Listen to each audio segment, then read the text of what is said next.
There's no easy way to speak about what I need to speak about in this reflection. Almost anything I say is pretty much guaranteed to be misunderstood.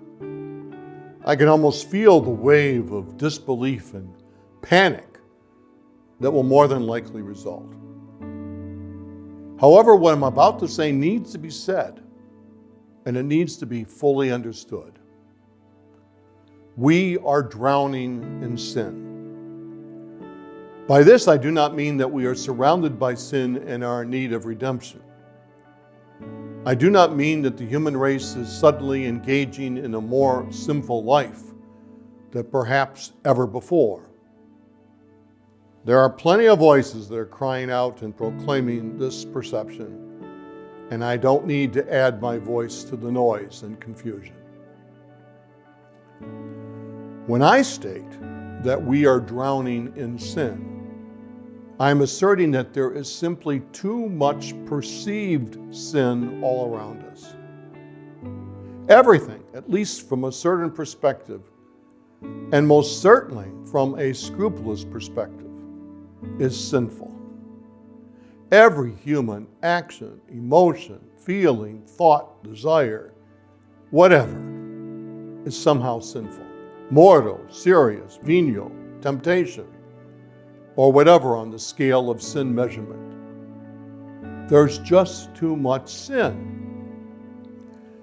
With this kind of perception, sin is unavoidable, and even the most vigilant are doomed to some kind of failure. Moral theologians wax eloquently, or sometimes not eloquently at all, about the new Jansenism. By this, they mean that the old heresy of Jansenism is popping up all over the place. Good men and women are falling prey to the distorted perception of a very old but painful heresy. This may be true, and I really do not doubt it, but there is even more evidence that we are in some quarters well beyond Jansenism. There seems to be a triumph of the nitpicker of the human spirit at work in the lives of good and faithful people everywhere. This harmful nitpicking spirit is even more disturbing among the most vulnerable, the scrupulous.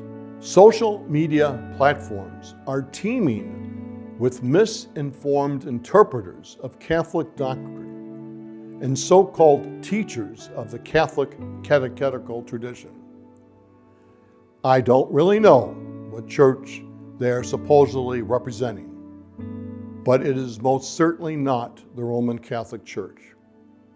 Or if it is the Roman Catholic Church, it is some murky mirror image of a church that may have existed in the distant past. Without a doubt, it is a church which has not felt the sanctifying burn of the Holy Spirit from the Vatican II Ecumenical Council. The Vatican Council effectively redirected the attention and the focus of the Barnacle Church away from centuries of accumulated debris.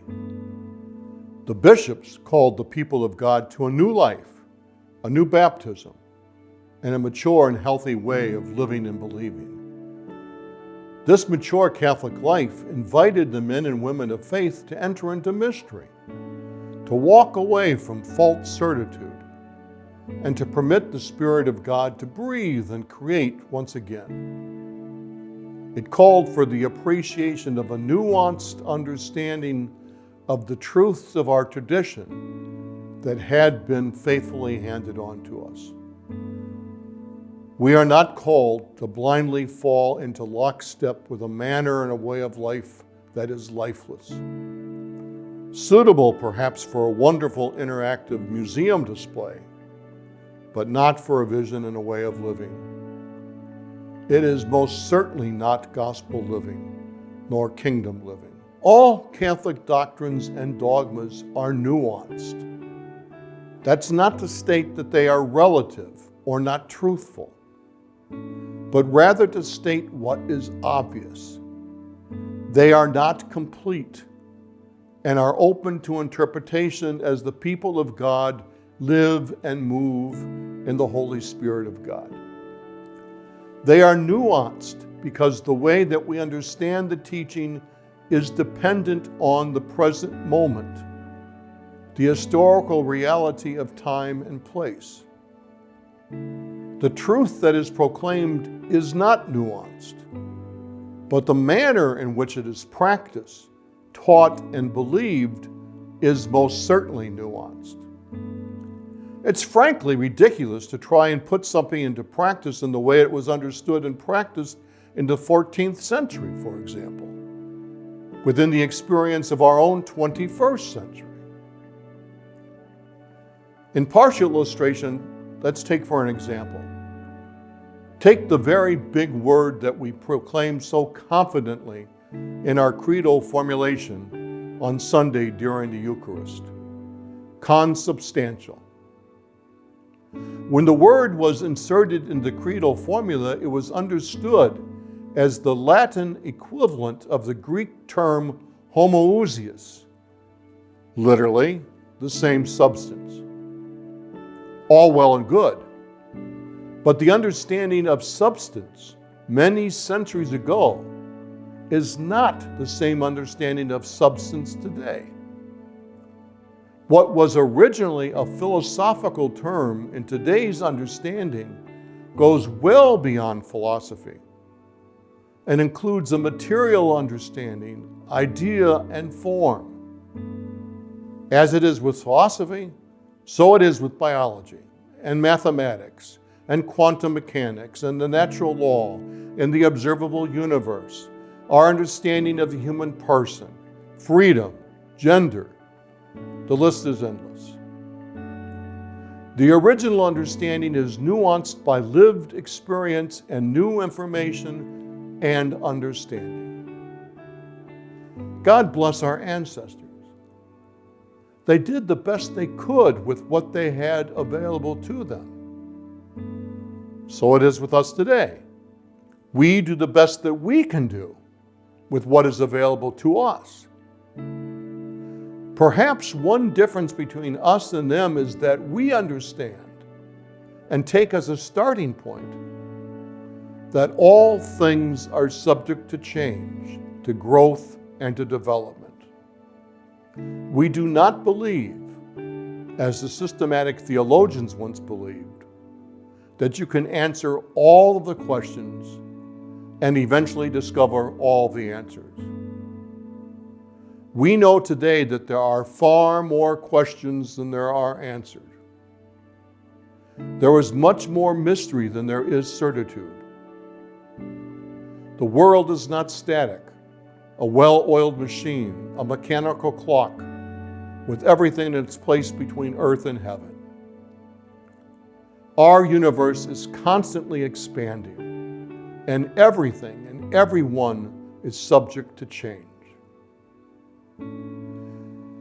The cloistered monk who sat faithfully at his desk, trying to define every imaginable kind of untruth that might be hiding in the details, was exercising a labor of love. He truly believed that he was contributing to humanity's understanding of the will of God.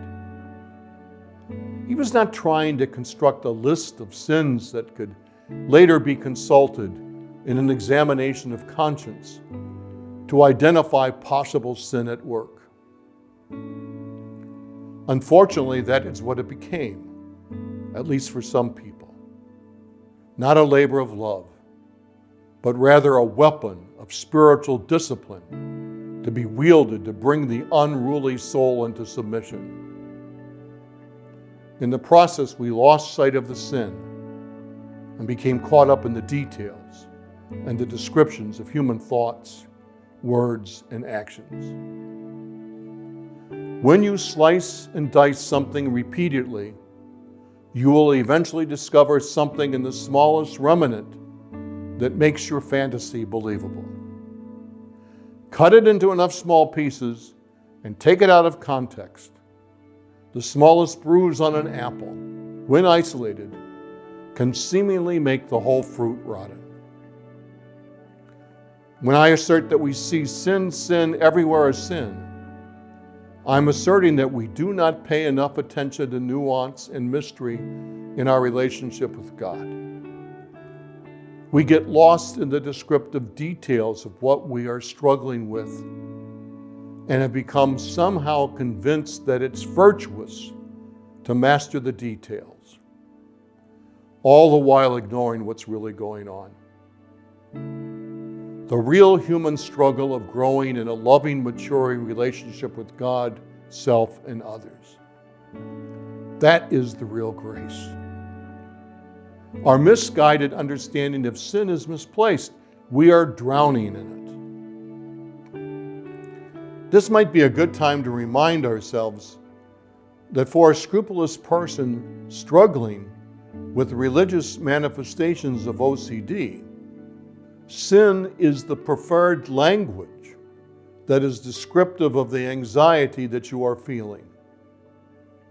The anxiety is very much real. I would never for a minute suggest that it's not.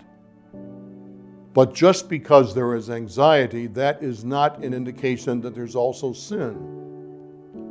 In fact, I would go so far as to say that for a scrupulous person, in the presence of anxiety, in the arena of which you find yourself struggling the most, it is more often than not an indication that there is no sin present. Let me repeat. There is anxiety and most certainly doubt, but there is no sin. That is the untruth of your scrupulous condition that is speaking to you with the loudest voice. It is not the voice of God. It is not your conscience. It's your disorder trying to force you out of the present moment and into some kind of worry about the past or the future. In days past, I would have counseled a person to try and resist the impulse.